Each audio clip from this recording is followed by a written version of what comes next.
Assalamualaikum warahmatullahi wabarakatuh. Perkenalkan nama saya Chandra Pangestu, NIM 1141807 dari PUB 3 Praktikum Biologi Lingkungan. Hari ini saya akan menjelaskan hasil dari pengolahan data acara ke-6, yaitu menganalisis plankton sebagai bioindikator pencemaran lingkungan perairan. Dari faktor yang dianalisis terdapat hal yang akan dianalisis, yaitu segi keanekaragamannya, keseragamannya, dominasi, dan juga nilai saprobitas. Untuk sampel yang dianalisis yang diambil itu berada pada perairan kolam.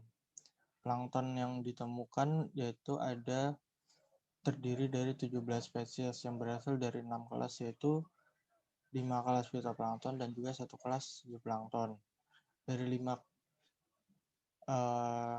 Dari kelas tersebut antara lain yaitu ada Dinopicae, Chlorophyllaceae, Cyanophyllaceae, Chrysophyllaceae, Euglenophyta, dan Protozoa. Spesies yang paling banyak ditemukan selama percobaan yaitu untuk kelas Chrysophyta. Populasi suatu jenis plankton dapat tumbuh dan melimpas pada saat tertentu ataupun pada sewaktu-waktu, jadi tidak dapat ditentukan pertumbuhannya dengan tergantung kondisi lingkungan sekitarnya. Secara ekologi sendiri, Chrysophyta ini adalah kelompok alga yang dapat menghasilkan 40 hingga 45% produksi primer. Chrysophyta sendiri ini dapat beradaptasi, sifatnya kosmofit dan tahan terhadap kondisi ekstrim, serta daya reproduksinya tinggi sehingga keberadaannya melimpah pada perairan. Dari hasil yang didapat, keanekaragaman fitoplankton yang tertinggi ini berasal dari sampel keempat dengan nilai 2,2201. Secara keseluruhannya, keanekaragaman fitoplankton di keempat sampel yang diuji ini rata-rata sama, yaitu sedang, yang dimana sebesar 1 lebih dari aksen lebih dari 3, dengan nilai H aksennya dikategorikan keanekaragaman sedang dengan perairan setengah tercemar.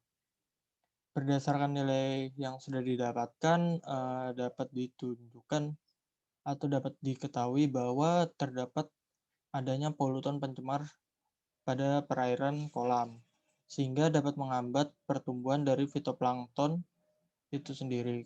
Untuk komunitas biotanya cukup stabil walaupun terdapat polutan pencemar yang berada di perairan. Jadi jika semakin tinggi nilai aksennya akan menghasilkan produktivitas primer semakin tinggi juga.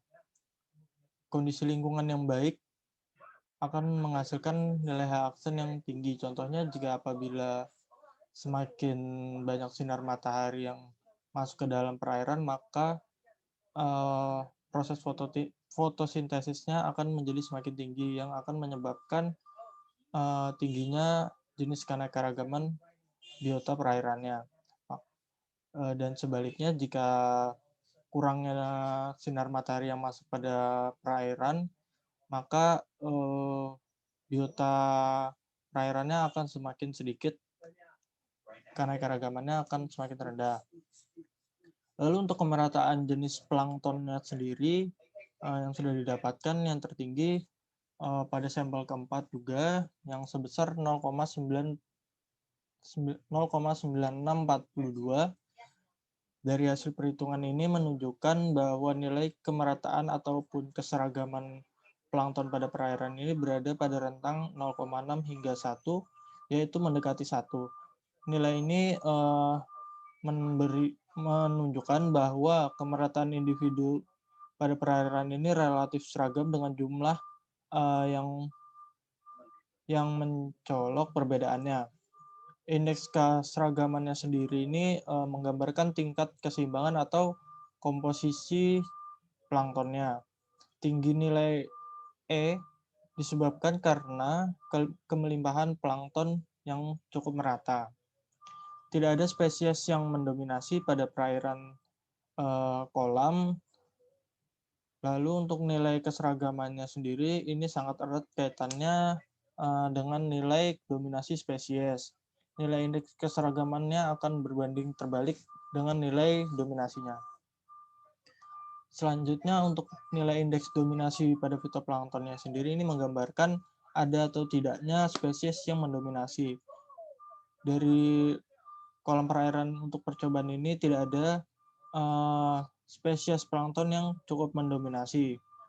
Pada perairan kolam A sendiri ini setelah dihitung nilai indeks dominasinya pada keempat sampel mempunyai dominasi yang hampir sama, yaitu mendekati 0, yang menunjukkan bahwa tidak ada spesies yang mendominasi dan kondisi komunitasnya relatif stabil.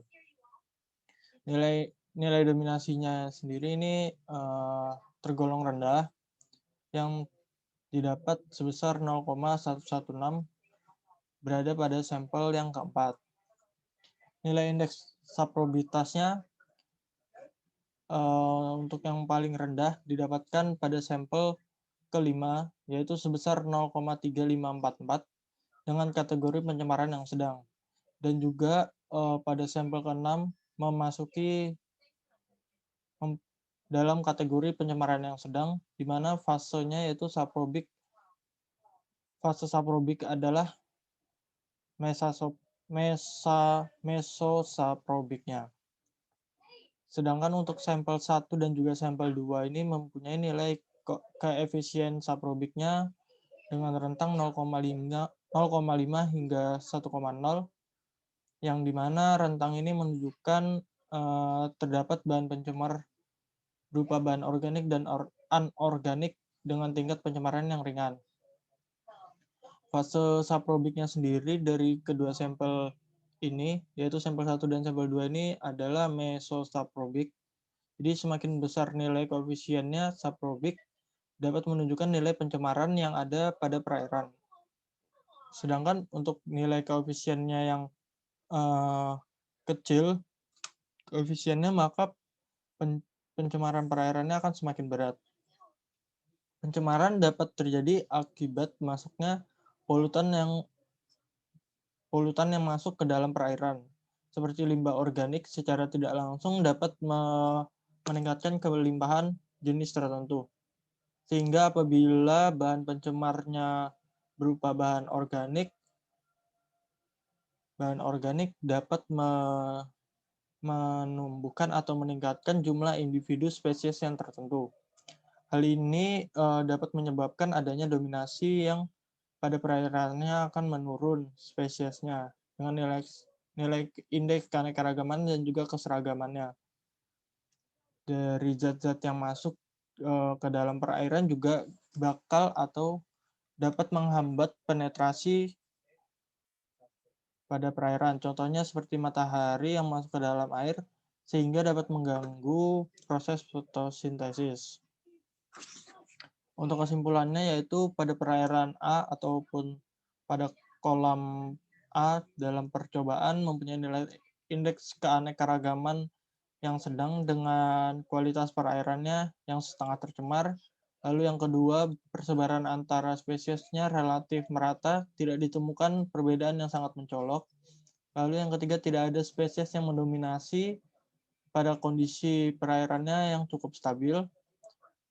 Lalu yang keempat, tingkat pencemarannya masuk dalam kategori ringan dengan bahan pencemarnya berupa komponen organik dan anorganik yang mempunyai fase saprobiknya adalah mesosaprobik. Lalu yang kelima, komunitas plankton di perairan juga termasuk cukup stabil dengan berdasarkan hasil perhitungan nilai H aksennya.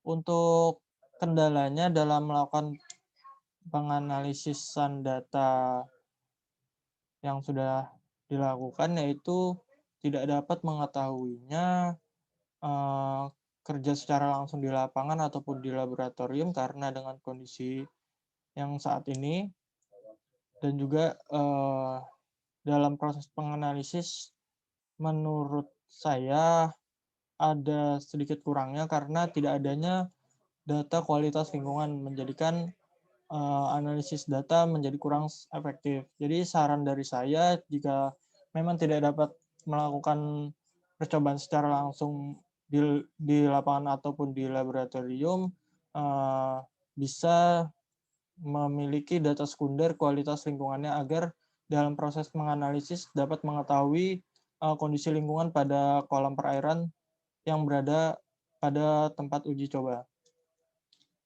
Sekian dari saya. Jika ada salah-salah kata mohon dimaafkan. Wassalamualaikum warahmatullahi wabarakatuh.